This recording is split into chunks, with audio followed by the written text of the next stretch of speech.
So guys, ayan na ang special Graham de Leche.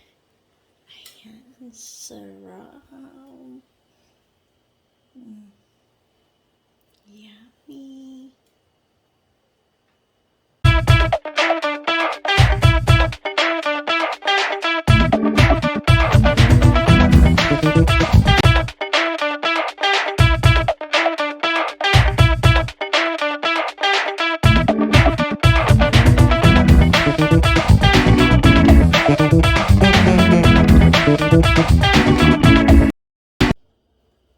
Hi guys! Welcome back to my channel. Welcome back to my humble kitchen. In today's video, gagawa ako ng special Graham de Leche. Yes, special siya kasi hindi ko siya titipirin. Para masarap talaga siya. At saka perfect siya sa handaan. Ayan, sa mga party-party. So, ipapakita ko sa inyo kung paano siya naging special. Ipapakita ko sa inyo kung paano ko siya gagawin. So, stay tuned guys. Keep on watching. And have fun watching also kung paano ko gagawin ng Graham, special Graham de Leche. Stay tuned guys. So, yan ang kailangan natin para sa Graham. As ito naman sa flan. Kailangan natin ang egg.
ayan na ang ating Graham, special Graham de Leche. Palabigin lang siya sa, sa fridge para medyo mabuo siya. Ayan. Yummy! So, thank you for watching, guys. Keep safe, everyone. Mwah, mwah, mwah. Hugs to all. Bye!